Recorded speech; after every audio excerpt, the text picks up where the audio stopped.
There are few games, if any, honestly, that really feel like Thief. I made a video on the Dark Project around 3 years ago, and yeah, I know, it's been 5 million years. It was one of those very few games that managed to capture my imagination so easily that I wondered for a while if I just got lucky or if the game really was that good. Not without its flaws, of which there were a few. Thief still stood out to me as one of the most unique games on the PC, a game that casually kick-started first-person stealth games and nailing it on the first try. Yet, unless you had a PC back in the late 90s, you totally would have missed out on it, this really important slab of gaming history, essentially. Something that took me ages to get to, and once I did get to it, it pretty much changed my life. I've been wanting to make a video on Thief 2 for quite some time now, but due to my personal life, I just never got around to it. Truth be told, Thief 2 was actually my first introduction to the series, having bought it like nearly a decade ago and barely playing it. So in a way, it's kind of special because it was technically my first dip into the series, even though 1 was what converted me. I've really missed talking about this series, so let's recap. Garrett, our ever-lovable protagonist, unknowingly gets involved with a pagan god, accidentally hands him an item to cause destruction to the world, teams up with a bunch of Catholics to destroy said god, goes to hell and beats him up, yada yada, that's Thief 1. Thief 2 starts off somewhere after that with a few changes. Since the last game, Garrett got a new mechanical eye to replace his old one. It actually took me several playthroughs to realize you can use it to zoom in on things, which is surprisingly useful now that I know that it exists. The opening mission serves as a tutorial within a mission, and already has such great atmosphere as well as a familiar face with Basso showing up, this time not totally gacked. Can't think of a better start than the eerily clean Rumford Manor to set the stage for the game, as a counter to Gold's murky Bafford estate. There's something really cozy about the first act or so. Aside from some unsettling foreshadowing, there's just something really relaxing and homely about them, since they all take place in the city and not in some prison or crypt. And having followed up some pretty intense events from the prior game, it's nice getting back to some good old thievery for once. As you progress through the game, you hear whispers of this Hammerite splinter group called the Mechanists, who seem to be gaining some influence on the city. These passing mentions, along with the slow introduction of security cameras and turrets, definitely starts to raise a few eyebrows, not only in the players, but also in the commoners you eavesdrop on. Now, Thief has always had 3 toes dipped in the world of steampunk, but now the ring and pinky toe have been firmly dipped into that saucer. Do you like the movie Metropolis? Well, oh boy, are you gonna like this game. During my first playthrough, I was kind of mixed on the addition of some of these mechanical enemies. By the 4th mission, you're dealing with patrol mechs, so it's a pretty steep incline in terms of introduction and having to get used to them. Especially with the security cameras, I think I was given a few nasty flashbacks to the likes of Deus Ex, which I'm just terrible at playing. But I actually like the idea of this invincible little overseer that can directly turn on the alarm, thus putting a monkey wrench straight into your plans. The sound design for these is just so menacing. Hearing the camera lock onto Garrett, giving you a spare few seconds to get out of sight before it sets off the alarm, now that's terrifying. On top of that, the AI has even been given a slight update, noticing things like open doors and lights being turned out. Not enough to stop a patrol route to investigate unless you've already ticked them off, but it's a nice attention to detail. While at first, I was a bit miffed at the lack of the undead and animal-like enemies, I realize now after a few replays that Thief 2 probably is better off without them. Aside from a reference here or there to some of the creeper stuff in the last game, this game is pretty vacant on spooks. Same goes for the snaking catacombs of something like the Bone Horde. Thief 2 has different fish to fry. Big iron-bolted fish with fins of steel, as a matter of fact. This is all to say that if the theme of Thief 1 was the paranormal, the theme of Thief 2 is that of technology. I'd say this is reflected in how both games handle difficulty, whereas Thief 1 throws more exotic enemy types at you as you progress. Along with this, Thief 2 starts introducing more industrial environments, factories with patrolling mechs and the like. Constant reminders of the Metal Age, with less of a focus on pseudo-survival horror elements, with more of a focus on the underlying stealth mechanics, which makes for a tighter experience overall at the expense of the predecessor's unique aesthetic. The game is just as oppressive, but not in the same way. Less ghosts and more steel, and you know what that means. Metal grates louder than my neighbor at 2 AM. Moss errors are your best friend in this game, trust me on that. A common complaint aimed at Thief 1, or at least the one that reviewers at the time were no shortage of, was that the treasure hunting, zombie dodging, maze level, Tomb Raider stuff ultimately brought it down. For me personally, this was part of the appeal of Thief. Sure, you were running around in mansions, picking pockets and making off into the night, but next thing you knew, you were raiding tombs and having close encounters with the undead. It was a real adventure with heart-pounding highs and tense lows. Missions where being lost and having no clue where you even were on the map was part of the fun. There was nothing quite like finishing an intense heart-pounder of a mission only for it to be followed by a tense non-heart-pounder where you're spending most of your time soaking in some quiet ambience and making heads or tails out of your map. A real nice ebb and flow to it all. But as much as I miss the echoing tunnels of the songs of the cavern or the wrecked streets of the old quarter, these new levels feel fresh still. They don't feel like a step back in any way, nor do they follow too closely to any established formula. I can see why the mazes weren't everyone's cup of tea when they looked like this. I mean, I like this, but this isn't for everyone. This is like Dijon. These levels help with pacing and making sure all of your robbery missions don't just melt into each other. Now, all of that isn't to say that Thief 2 doesn't manage to be as varied. Far from it. What it could lack in thematic variation and more than makes up for in objective variation. Okay, now I'm just making up words, but hopefully it makes sense. You have a lot more verbs to work with this time around. Eavesdropping, smuggling, kidnapping, mapping. Yeah, seriously. Like, whenever the game tells me to pickpocket, I'm genuinely kinda shocked. Like, whoa, right, I'm still on the government watch list. Sure forgot about that. So sure, the zombies and the crypts may be gone, but the doing in this game has absolutely been expanded to make up for that. And god, this game looks great. While the engine remains the same from the last game, the level's looks have certainly changed. The city's grimy streets have seen an industrial facelift, like going from Tudor to Victorian-era England, one fell swoop. I find it really hard not to just wander around these levels and accidentally get caught observing the architecture, and this goes hand in hand with just how much detail is here. Those empty square rooms that sometimes plagued the previous game are pretty much gone here. And it feels like the soundtrack matched the transition that the visual style took as well. Still as ambient as ever, but with a noticeable metallic timbre. It's just such a gorgeous soundtrack. My personal favorite piece would have to be in Framed though, which has these arpeggiated synths, which are then suddenly joined by this ear-piercing glassy synth which comes right out of nowhere. Makes me jump every time it comes on.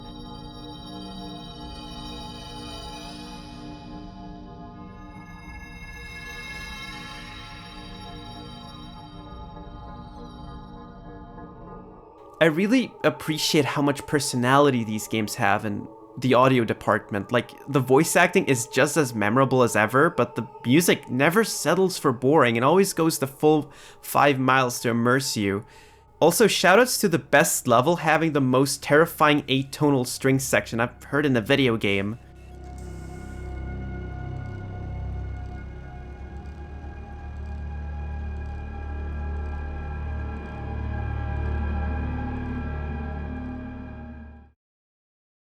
I thought I'd share a development tidbit that a certain Funky Kong shared with me recently.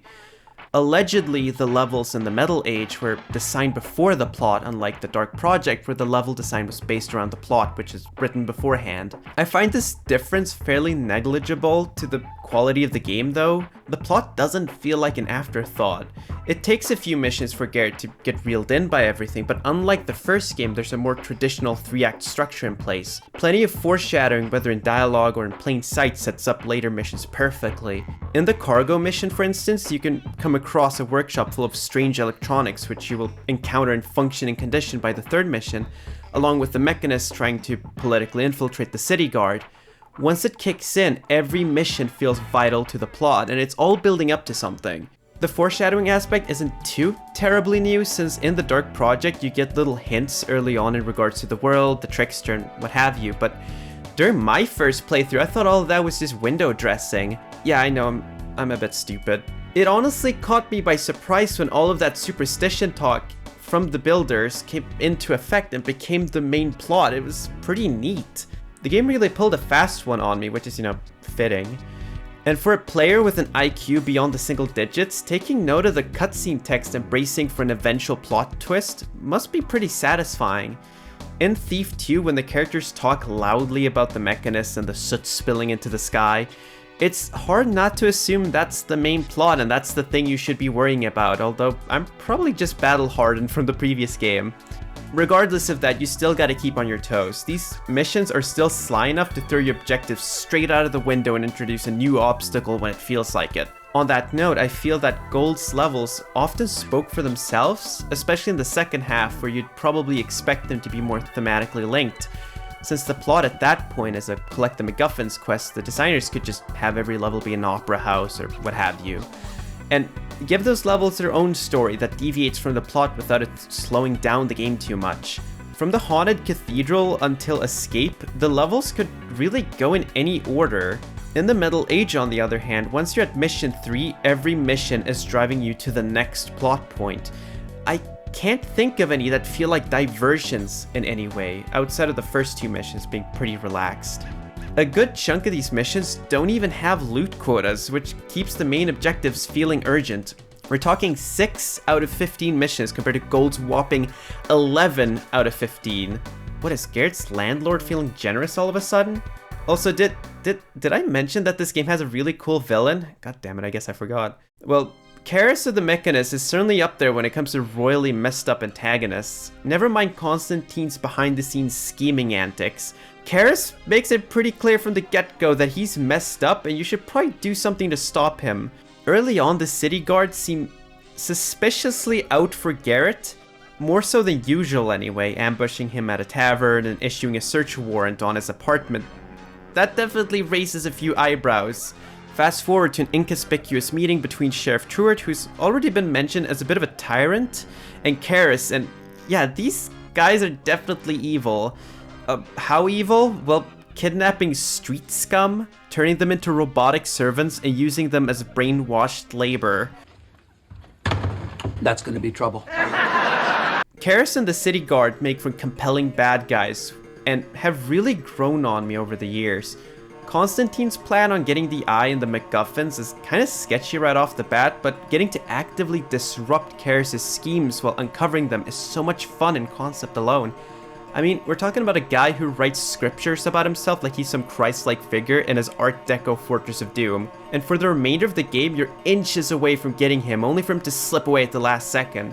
The eavesdropping mission is probably the closest you ever get to him until the very end of the game, now that I think about it. My favorite sequence in the game has to be the second act though.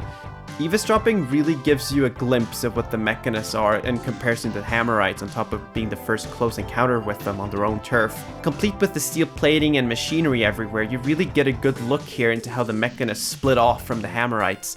And honestly, at this point, I really miss those guys. First City Bank and Trust is probably my favorite thief level of all time. I mean, this is pretty much the perfect mission. You have so many options for breaking and entering, navigating across 3 floors and a rooftop, which took me several playthroughs to discover. With so many electric lights, you end up using your water arrows more for sabotaging the patrol mechs, giving them a secondary function outside of putting out torches, or this guy. Remember him? Blackmail is probably one of the creepiest missions in the series. Not so much thematically, I mean, you're just entering an estate to blackmail Truart, who's been a pain in your backside for most of the game, but more so when everything feels like it's going too well, and then suddenly... Hurry! Sound the alarms! Seal off the area! Why? What happened? Sheriff Truart has been killed! The killer must still be in the building! What? The sheriff's been murdered? How? I don't know! Sound the alarms! Get help! There's a murderer loose! Truart's been murdered! Find the killer! Damn. Yeah, before you can complete your objective, the guy just kinda dies on you, seemingly assassinated by a third party. I remember during my first playthrough here, checking every room and making sure the killer wasn't hiding somewhere. Silly, I know, but that's how much this twist got under my skin. It came out of nowhere. At the conclusion of the second act, which involves chasing a mysterious pagan messenger through the bowels of God knows where, the game instantly ramps up the final act by having Garrett team up with the pagans and Victoria, you know, the enemies from the last game. Essentially, it's an enemy of my enemy is my friend sort of deal, and for the last few missions, you're bound to assist Victoria and the Pagans with taking down Karis. In the first game, you team up with the somewhat technologically adept Hammerites to defeat the naturalistic pagan god, and now you're teaming up with Pagans to defeat a techno god with smoke screens. Yeah, that's a very nice reversal. And with being on Team Pagan, you get a bunch of new gadgets, like the Vine Arrow, which is like a rope arrow, except it also sticks to metal grates. And the Frog Beast eggs, you know, those things that show up very briefly back in the mall.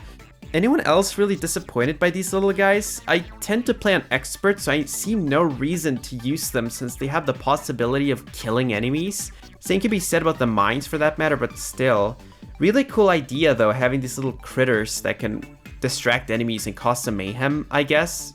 Just wish it didn't feel so uncomfortable to use on expert. I think before we get to the final stretch of the game, we gotta talk about something.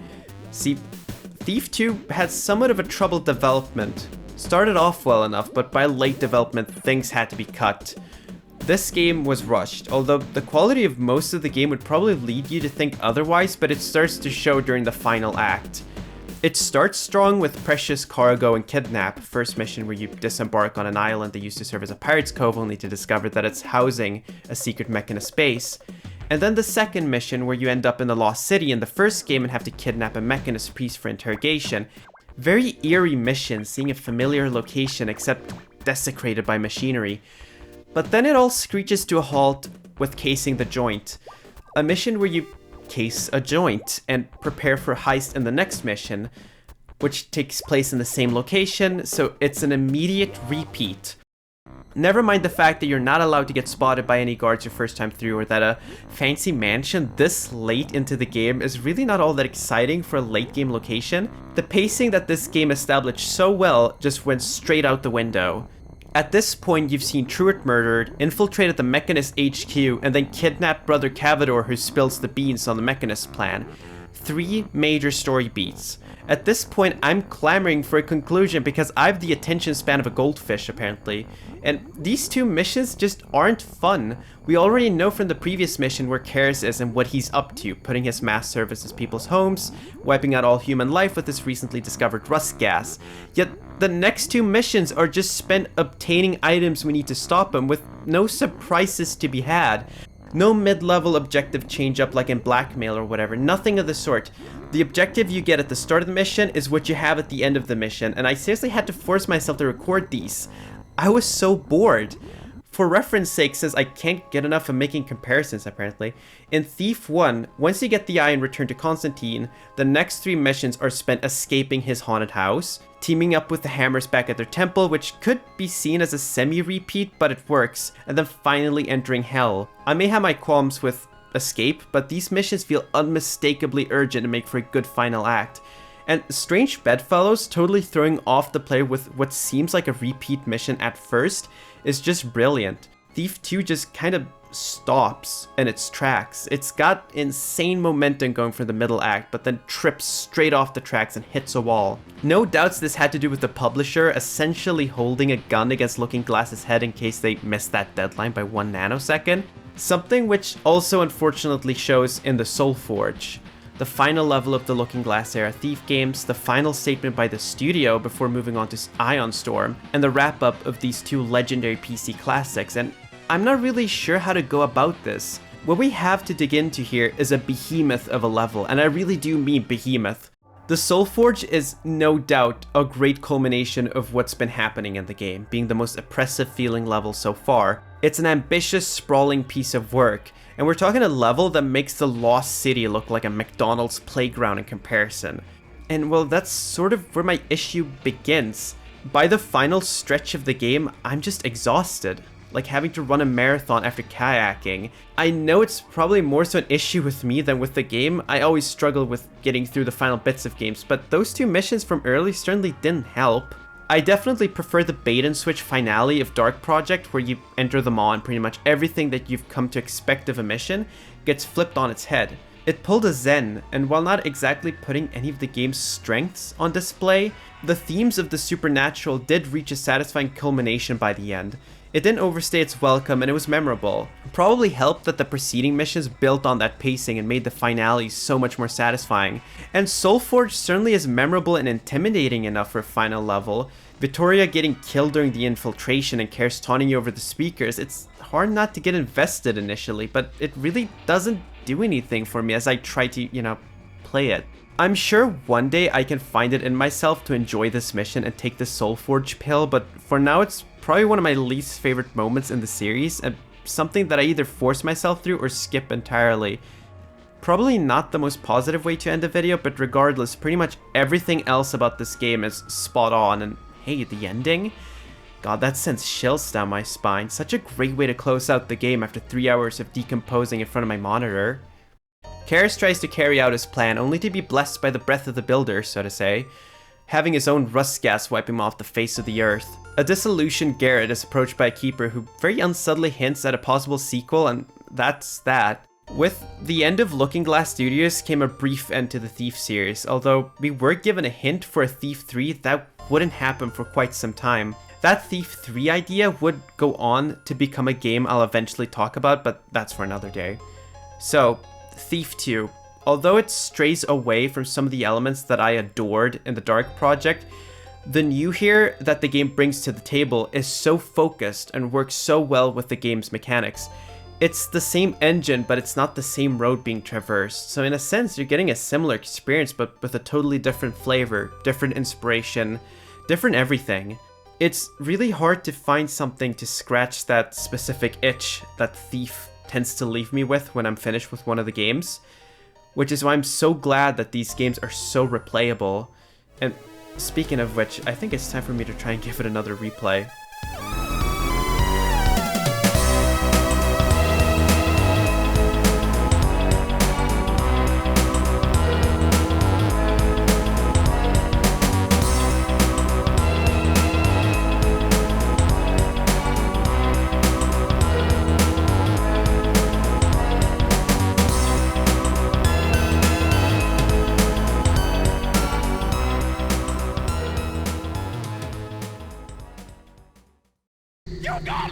You gone too far this time, you camel man at tunic-wearing mollycoddle! An arrow in the throat that'll shut you up! Have at thee! There's a powder here!